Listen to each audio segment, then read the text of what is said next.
ఉన్నారు.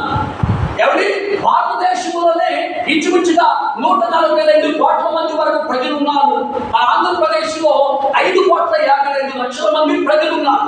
ఇంతమంది ఉంటుంటే ఈ రోజున ఎందుకో ఆయన యొక్క కనుదృష్టి మన పైన చూపించి ఎవరి వధువుని సిద్ధం చేసేటటువంటి బాధ్యత దేవుడు మనకు అప్పగించాడండి. హల్లెలూయా, హల్లెలూయా. ఆలోచన చేస్తూ ఉన్నారా? వధువుని సిద్ధం చేసేటటువంటి బాధ్యతను దేవుడు ఎవరికి అప్పగించాడు? మనకు అప్పగించాడు. ఆర్భాటముతోను ప్రధాన దూత శబ్దముతోను దేవుని పూరతోను పరలోకము నుండి కోట్లాది కోట్ల దూతలను వెంటబెట్టుకొని ప్రభు అయిన యేసుక్రీస్తు వారు మధ్యాకాశానికి రాబోతూ ఉన్న కాలం ఇది. ఈ కాలంలో ప్రియులారా, ఆయన వధువుగా మధ్యాకాశానికి రాబోతూ ఉన్నారు. వధువైనటువంటి సంఘమును సిద్ధం చేసే బాధ్యత దేవుడు ఎవరికి ఇచ్చారంటే ఎలియాజరు లాంటి మనకి ఇచ్చాడండి. హల్లెలూయా, హల్లెలూయా. చెప్తున్నాను కదండి, 5,52,00,000 మంది ఆంధ్రప్రదేశ్ లో ఉంటుండగా ఎందుకనో దేవుడు ఈ రోజున నిన్ను నన్ను ప్రేమించి ఎవరి అజ్ఞానం కావచ్చు, తెలివి తక్కువడం కావచ్చు, బలము లేని బలహీనులు కావచ్చు, ఎవరి మంచి కులములో పుట్టని వారు కావచ్చు, ఎవరి ఎందుకనో దేవుడు మనల్ని ప్రేమించి ఈ రోజున మనమైతే నమ్మకంగా ఆయన పనిని చేస్తామన్న ఉద్దేశంతో దేవుడు మనలను నమ్మి ఈ రోజున ఈ పని మనకి ఏం చేశాడు? అప్పగించాడు. మరి ఈ రోజున ఆ నమ్మకత్వాన్ని మనం ఈ రోజున ఎలా చేయగలుగుతున్నాం? ఎలా చేయగలుగుతున్నాం? దేవుడు ప్రతి సేవకుడిని సేవకురాలను నమ్మి ఆయన పరిచర్య అప్పగిస్తాడండి. బయలుదేరుతూ కొరింథీయులకు రాసిన పత్రిక 4వ అధ్యాయం 2వ వచనంలో గృహ నిర్వాహకులైన వారు ఎలా ఉండాలట? నమ్మకమైన వారుగా ఉండాలంటండి. మొదటి కొరింథీ ప్రియుల 4:2లో చూస్తే గృహ నిర్వాహకులైన వారు ఎలా ఉండాలంటే నమ్మకమైన వారుగా ఉండాలంటండి.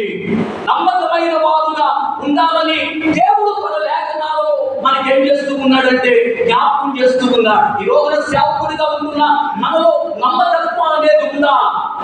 నమ్మకంగా దేవుడు మనకు అప్పగించిన పని చేయగలుగుతూ ఉన్నామా? ఎవడో మీటింగ్ పెడితే 100 రూపాయలు ఇస్తే వాడి దగ్గరికి పోతాం. ఎవరి రోజంతా కూడా చాలా మంది అక్కడే గడిపేస్తారండి. ఎవరి ఉదయం 8-9 గంటలకు వెళ్ళి సాయంత్రం 6ంటికి ఇంటికి వస్తారండి. ఎవరి ఆ మధ్యాహ్నం కాస్తంత భోజనం పెడతాడు, 100 రూపాయలు ఇస్తాడు. దానికి ఎంతో దూరం పరిగెత్తుకొని వెళ్ళిపోతూ ఉంటారు. నువ్వేంటి? నీ స్థితి ఏంటి? నీకు అప్పగించినటువంటి పరిచర్య ఏంటి? దేవుడు నిన్ను నమ్మినటువంటి విధానం ఏంటి?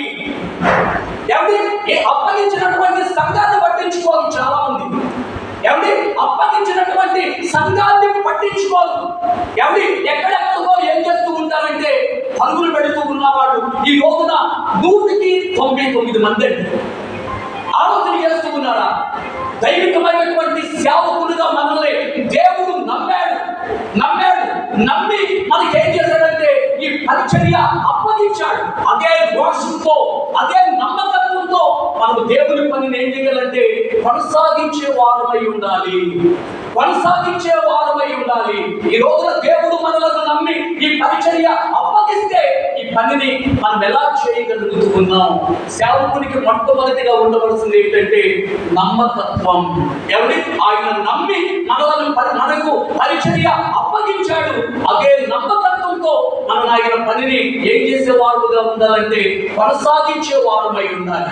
పౌలు గారు అదే రాస్తాడండి. ఎవరి గృహ నిర్వాహకుడైన వాడు, గృహ నిర్వాహకుడు, సంఘం అనే గృహానికి నిర్వాహకుడుగా ఉంటున్నటువంటి సేవకుడు ఎలాంటి వాడై ఉండాలంటే చాలా నమ్మకమైన వాడుగా ఉండాలంటండి. యథార్థమైన వాడుగా ఉండాలని ఆ మాటలో ఉన్న భావాన్ని మనం చూస్తూ ఉన్నాం. అబ్రహాము గారికి 100 మంది పరివారం ఉన్న ఆయన దృష్టి ఎలియాజరు మీద పడినట్లుగా ఈ రోజున నీ ఊర్లో, నీ గ్రామంలో, నీ మండలంలో అనేక మంది మనకంటే పెద్దవాడు, మనకంటే గొప్పవాడు ఉంటున్నా ఆయన నిన్నే ఎందుకు ఎంపిక చేసుకున్నాడో తెలుసా? నువ్వు నమ్మకంగా ఆయన సేవనే చేస్తావని, నమ్మకంగా ఆయన అప్పగించిన మందను కాస్తావని దేవుడు ఈ పనిని మనకు అప్పగించాడని మనం ఎప్పుడు కూడా ఏం చేస్తూ ఉండాలంటే గుర్తుపెట్టుకోవాలని. గుర్తుపెట్టుకోవాలి. ప్రతి రోజు మనము గుర్తించాలి, నా తండ్రి నన్ను నమ్మి ఈ పనిని నాకేం చేశాడు, అప్పగించాడని మనం గుర్తుపెట్టుకోవాలి. సెకండ్ పాయింట్, టైం లేదు, నేను అవుట్లైన్స్ ఇస్తున్నాను, మీకు లోపల పెట్టుకోలేదు. ఏమండి, అవుట్లైన్స్ చెప్తున్నాను, మీరు వినండి. దీనిలో నేను ఒక 6 పాయింట్లు చూసాను. 24వ అధ్యాయం. ఏమండి, ఒక 3 మీ ముందు ఉంచుతాను, జాగ్రత్తగా వినండి. సేవకుడు అనేవాడు మొదటిగా నమ్మకస్తుడై ఉండాలి. నమ్మకంగా ఉంటేనే నీ సేవ ఫలిస్తుంది, లేదంటే సంకనాగిపోద్ది, ఏముండదండి. గుర్తుపెట్టుకోవాలి, నమ్మకంగా సేవ చేస్తేనే ఆ సేవ నిలబడుద్ది, అది మహిమకరంగా ఉంటుంది, మహిమకరంగా ఉంటుంది. లేదంటే ప్రియమైనటువంటి వాళ్ళ నమ్మకంగా మనం పని కనుక జరిగించకపోతే సంఘం ఏమైపోద్దంటే నాశనం అయిపోద్ది, నాశనం అయిపోద్ది. అది మనం గుర్తుపెట్టుకోవాలి. నమ్మకంగా మనకు అప్పగించిన మందకు మనం మాదిరి కలిగి ఆ మందను కాచేవారుగా, మేపేవారుగా మనం ఉండాలని ఈ మాటలు బట్టి నేను మీకు ప్రేమతో తెలియజేసుకుంటూ ఉన్నాను. రెండవ పాయింట్ ఏంటంటే, ఎలియాజరు మంచి ప్రార్థనా పరుడండి. ఎలియాజరు మంచి ప్రార్థనా పరుడు. అదే 24వ అధ్యాయం 11, 12, 13 వచనాలు మీరు ఇంటికి వెళ్ళిన తర్వాత చదవండి. ఏమండి, ప్రియమైనటువంటి వాళ్ళ 10 ఒంటెలను మోకరింపజేశాడు. 10 ఒంటెలు ఏం చేశాడంటే ఆ బావి దగ్గర మోకరింపజేశాడు. ఒంటెలను మోకరింపజేశాడంటే మరి ఎలియాజరు మోకరించడంటారా? ఏమండి, అబ్రహాము గారి దగ్గర నుంచి తాను తీసుకొచ్చినటువంటి ఒంటెలే ఆ నీళ్ళ బావి దగ్గర మోకరించాయంటే ఏమండి, ఎలియాజరు మోకరించి ఉండడా? మోకరించి ఉన్నటువంటి స్త్రీలు, కన్యకలు ఈ బావిలో ఉన్న నీళ్లు తోడుకోవడానికి వస్తూ ఉన్నారు. కాబట్టి ఇక్కడ ఒక కార్యములు జరిగించండి. పొదుగుని సిద్ధపరిచేటటువంటి విధానాలను నమ్మి నాకు అప్పగించాడు కాబట్టి ఇక్కడ మీరు కార్యం జరిగించండి అని ఎలియాజరు మోకరించి ప్రార్థిస్తూ ఉన్నటువంటి అనుభవాన్ని మనం ఇక్కడ చూడగలుగుతూ ఉన్నాం. హల్లెలూయా, హల్లెలూయా. చాలా మంది సేవకుల్లో ప్రార్థన ఉండదండి. రోజుకు 15 గంటలు వాడతారు సెల్ ఫోన్ అండి. 15 గంటలు. ఏమండి, లేచిన తర్వాత పట్టుమంట 10 నిమిషాలు ప్రార్థన కూడా ఉండదండి. తెల్లవారుజామున నిద్ర కట్టబోనే ఆ సెల్ ఫోన్ మొదలు పెడతారండి. ఆలోచన చేస్తూ ఉన్నారు. తప్పుగా అర్థం చేసుకోవద్దు దయచేసి. ఏమండి, తప్పుగా అర్థం చేసుకోవద్దు. మనం కాదు, ఈ రోజున చాలా మంది సేవకులు రోజుకు వచ్చి 10 నుండి 15 గంటలు ఏం చేస్తారంటే మొబైల్స్ తోనే గడుపుతూ ఉంటారండి. ఏమండి, వాళ్ళకి ఫోన్ చేయ, వీళ్ళకి ఫోన్ చేయ, వాళ్ళకి మెసేజ్లు పెట్ట, వీళ్ళకి మెసేజ్లు పెట్ట. ఏమండి, ఈ వాట్సాప్ వచ్చిన తర్వాత ఎంత దరిద్రం అయిపోయిందంటే సెల్ ఫోన్ ఒక తలగొప్పుకుంటూ పెడతారండి ఫోటో. అరే, నువ్వు తలగొప్పుకుంటూ పెట్టేదానికి అవసరమా? తలగొప్పుకుంటూ వాట్సాప్ పెడతావా? ఒకవేళ కాదు పక్కన పిల్లలు నిలబడి వాట్సాప్ పెడతారు. ఈ వాట్సాప్ అంత అవసరం ఆ సేవకుడిగా? ఆలోచన చేస్తూ ఉన్నావా? ప్రతి చెత్త కూడా ఏం చేస్తూ ఉంటారంటే వాట్సాప్ లో ఫార్వర్డ్ చేస్తూ ఉంటారు. నువ్వు సెల్ ఫోన్ కి ఇచ్చినటువంటి టైంలో ప్రియమైనటువంటి వాళ్ళ మినిమం 1 గంట ప్రార్థన జీవితానికి ఇవ్వగలిగితే సంఘం అనేకులకు దీవెనకరంగా ఉంటుందండి. హల్లెలూయా. నేను చెప్తున్నాను కదా, ప్రతి రోజు నేను 2 గంటలు పైబడి ప్రార్థన చేసుకుంటాను. అది నా వ్యక్తిగత ప్రార్థన జీవితం. ఏమండి, 2 గంటలు ప్రార్థన చేసుకోకుండా బయటకు రాలేను అసలు. ఆలోచన చేస్తూ ఉన్నారు. ఈ రోజున భారతదేశంలో అనేక రాష్ట్రాలు తిప్పి నా దేవుడు నన్ను వాడుకోవడానికి అదే కారణం.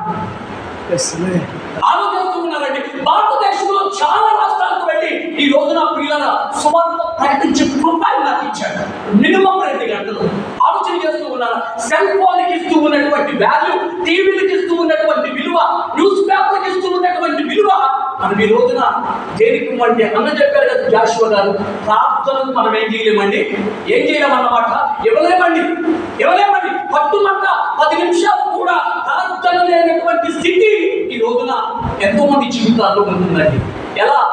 ఎలా సంఘాలు వర్ధిల్లుతాయి, ఎలా దేవుడు ప్రియమైనటువంటి వాళ్ళ దైవికమైన కార్యాలు చేయగలుగుతాడు మనం ఆలోచన చేయాలి. బిలిగ్రహం గారి దగ్గరికి ఒక ఆయన వచ్చి, అయ్యా మీరు 5 కోట్ల మందికి ప్రజలు సంపాదించారు, ఎట్లా సాధ్యమైంది? అది మీరు ఎక్కడ మీటికి పెట్టినా లక్షల ప్రజలు వస్తారు, ఏంటి కారణం అని అడిగితే ఆయన 3 సమాధానాలు ఇచ్చాడట. మొదటిగా ప్రార్థన, రెండవదిగా ప్రార్థన, మూడవది కూడా ప్రార్థన.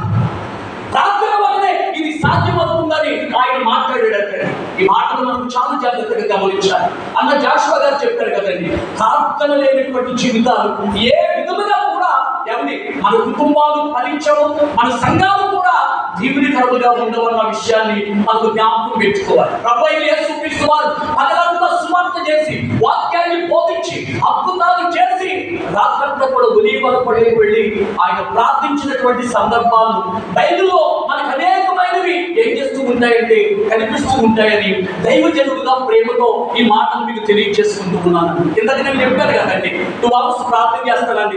నన్ను ఏదో ఎక్స్పోజ్ చేసుకోవడానికి చెప్పలేదండి ఈ మాట.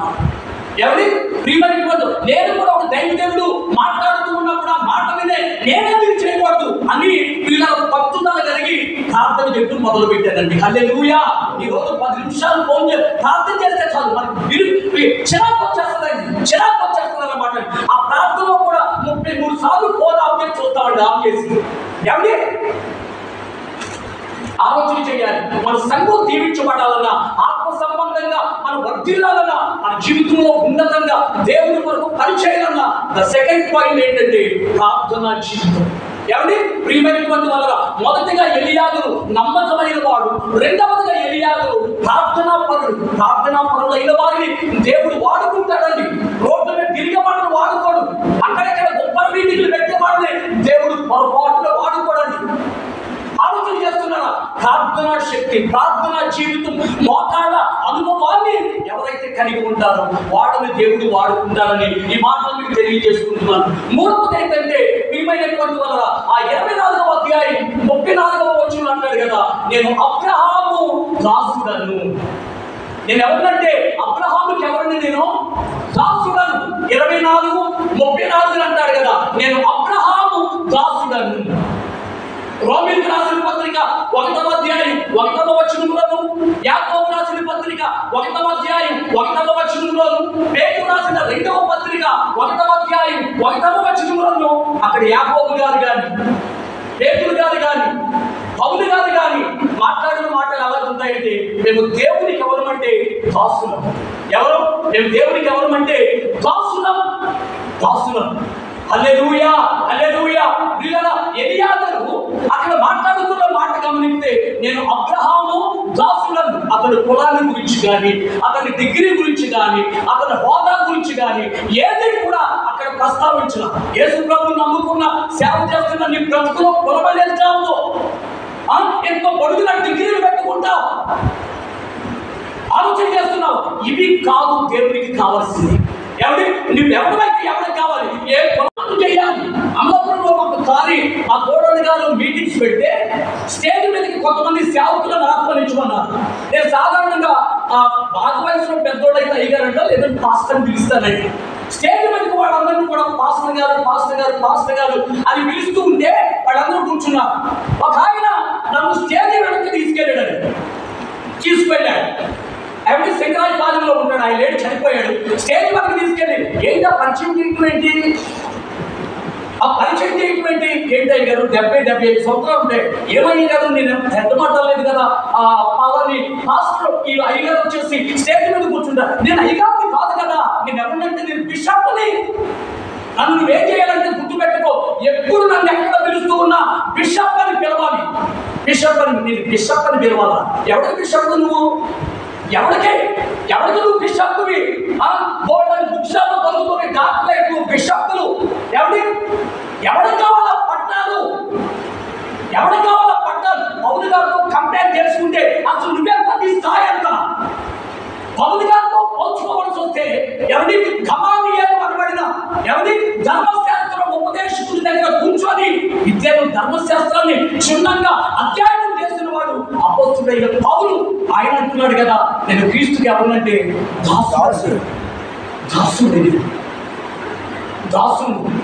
ఎవరి ఆలోచన చేస్తూ ఉన్నారు. నా మాటలు మీరు తప్పుగా అర్థం చేసుకోవద్దు. ఇక్కడ మనం గమనించాలి, అంత గొప్పవాడైనటువంటి అపోస్తలుడైనటువంటి పౌలు గారే, యాకోబు గారే, పేతురు గారే మేము దేవునికి ఎవరు అంటున్నారు? వాళ్ళు దాసులం. మేము దాసులు ఆయనకి. ఇక్కడ ఎలియాజరు కూడా అదే అనుకున్నాడు, నేను అబ్రహాము యొక్క దాసుడు. ఇంకా తన గురించి ఏమీ కూడా చెప్పడం లేదు.